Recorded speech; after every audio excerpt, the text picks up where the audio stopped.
Jirra jirtuu kabajamtootaa fi hordoftoota madda nageenyaa oduu isinitti himaa oduu waliin ani Jalchoo Wallooti. Kibba Walloo kan taate seensa magaalaa Dasee irratti kan argamtu magaalli xiqqoon Kuttaa Barri jedhamtee waamamtu humnoota Tigraayiin to'atamuun beekame.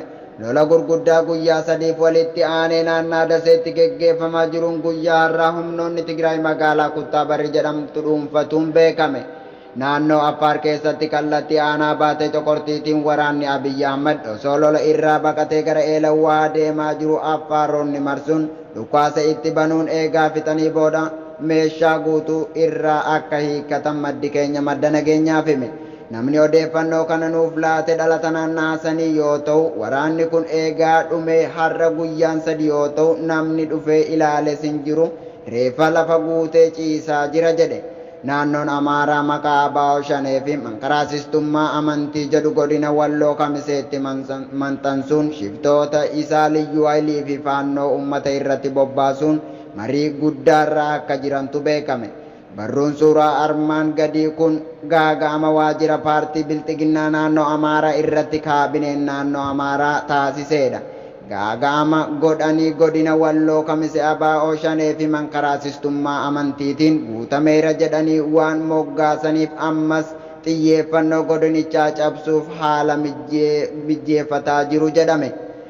Kaabinoonni godina Walloo ammoo isaaniif gabaasa kana ergatanii uummata keessa deemaa jihaada dirqama amantii Islaamaan ala ta'e labsaa jirti. የጎዳን ማን ነው? እንደ ክልል ተጎድተናል። በእውነቱ ካወራ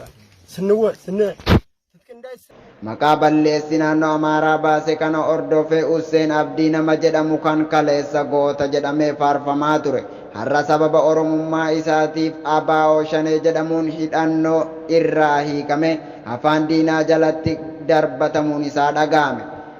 Garaagara Saajin Hussein Abdii miseensa humna addaa poolisii Amaaraa ta'uun waggootaaf naannoo sana tajaajilaa ture. Hussein Abdii dhalata Walloo yeroo ta'u ilma Oromoo oromummaasaa beeku ta'uun miseensa poolisii humna addaa naannoo Amaaraa yeroo turetti dhiibbaa fi cunqursaa mootummaa naannichaa uummata Walloo irratti taasisuun balaaleffachuun beekame.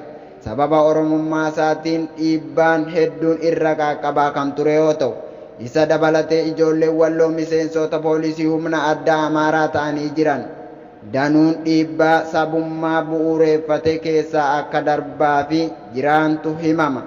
Gargaara Saajin Hussein Abdii lola murni Bilxiginnaa fi naannoo Tigraay walitti banuun keessatti ji'oota afran dura yoo humni federaalaa fi milishaatiin naannicha Tigraayin to'atamee turetti goota dirree waraanaa jedhamu miidiyaalee fi rogeeyyiin Amaaraatiin faarfamaa turedha. Injifannoon poolisii humna addaa yeroo garaagaraatti galmeessaa tureen Birgeediin Hussein Abdii keessatti argamu sababa Husseiniin abbaa injifannoo ta'aa akka turee fi Hussein qofaa isaa meeshaa hedduu booji'aa turuus miidiyaaleen ragaa ba'aa turaniiru.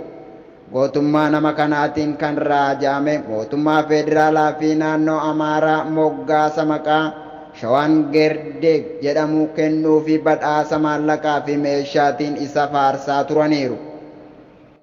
Oduu keenya gama biraatiin ajjeechaa waggaan lamaan har'aa Jawaar Mohammad irratti yaalamee ture agarsiiftuu cunqursaa har'aati jedhu qeerroon Oromiyaa godinaalee garaagaraa waggaa lamaan dura onkololeessa 11 halkan qixxee yaalii ajjeechaatiin tala siyaasaa fi daayirektara OMN duraanii obbo Jawaar Mohammad irratti yaalamee ture.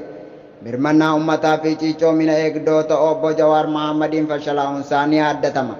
Ajajni aggaammii sanaaf kenname waajjirri ministeera muummee Dr. Abiyyi Ahmad irratti ture kan jedhan qeerroon OMN dubbise tokko guyyaa gaafa sana Abiyyi Ahmad ajaja dabarse ofii gara biyya alaa deeme jechuun yaaddatu. Onkololeessa 11 torban jalqabarraa obbo Jawaar Mohammad OMN irratti dubbachuun Shanee jechuun Oromoo jechuudha. Tooftaa maqaa Shanee jechuun sabboontota adamsuu fi namummaa keessaa baasuuf yaalamu kamuu dhaabbachuu qaba jechuun dubbatee ture. Qaamoleen murna Bilxiginnaa diraamaa isaan waggaa guutuuf barreessanii sabboontootaa fi ilmaan Oromoo hedduu ittiin hidhaa turan Shanee maqaa jedhus dubbii Jawaar dubbate kanaan fashalooftee wardiyyaa Oromummaa fi sabboontota kan ta'e Jawaar Mohammad dubbii dhugaa kana dubbachuun kan isaan mufachiise murni Bilxiginnaa bakka sanitti gocha diinummaa isaanii mul'inaan oromummaa irratti raawwachaa eegaluun isaanii kan yaadachiisu qeerroon godina Baalee tokko aggaammiin Jawaar irratti taasifame sun mul'istuu cunqursaa har'aa turte jedha. Cichoominni eegdota obbo Jawaariin ajjeechaan sun fashalaa'uu taateen hin eegamneen kun uummata Oromoo mufachiisuun aarii fi xiiqii qeerroo daandiitti deebisuu kan yaadachiisu qeerroo kana biraati.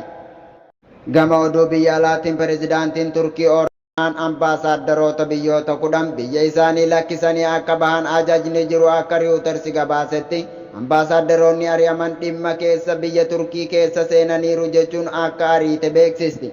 Ambaasaadaronni ari'aman keessa ambaasaadarri Ameerikaa, Faransii, Jarmanii fi Kaanaadaa kana keessatti argaman kan ta'uun beekameera.